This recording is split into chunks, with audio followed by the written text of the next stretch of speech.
Hello friends, நம்ம இப்போ பார்க்க போகிறது என்னென்னா, இன்னைக்கு கிரேடு 8க்கு இங்கிலீஷ் எக்ஸாம் இன்னைக்கு முடிஞ்சிச்சு. அதனுடைய ரிவ்யூ தான் நம்ம இப்போ பார்க்குறோம்.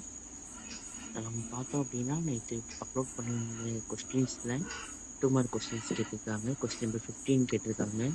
கொஸ்டின் நம்பர் 19ல் A கேட்டிருக்காங்க. அதுக்கப்புறமா நம்ம பார்க்கும்போது நம்ம 5 மார்க் கொஸ்டின்ஸ் ஒன்று கொடுத்துருந்தோம். இந்த 5 மார்க் கொஸ்டின்ஸில் கொஸ்டின் நம்பர் 29, 31, 32 3 கொஸ்டின் கேட்டிருக்காங்க. நமக்கு இதில் ஆன்சர் E2 தான் கேட்டிருக்காங்க. நீங்கள் அந்த கொஸ்டின்ஸை படிச்சிருந்தீங்கன்னா கண்டிப்பாக 2 கொஸ்டின்ஸ் ஈஸியாக நீங்கள் அட்டன் பண்ணி வந்துருக்கலாம். அதுக்கப்புறமா நம்ம பார்க்க போகிறது என்னென்னா, நெக்ஸ்ட் வந்து போயம் பார்க்கலாம். மெமரி போயம் கொடுத்துருந்தேன். இந்த மெமரி போயமில் என்ன போயம் கொடுத்துருந்தனோ அதே போயம் தான் கேட்டிருந்தாங்க. உண்மையில் என்னுடைய ப்ரெடிக்ஷன் ரொம்பவே கரெக்டாக இருந்ததுக்கு ரொம்ப ஹாப்பியாக ஃபீல் பண்ணுறேன். உண்மையில மெமரி போயம் பாருங்கள், வென் ஐ யுவர் ஐஸ் அந்த போயம் தான் கேட்டிருக்காங்க. 5 மார்க் கொஸ்டின் ஈஸியாக நம்ம என்ன பண்ணிடலாம், பாஸ் பண்ணிடலாம்.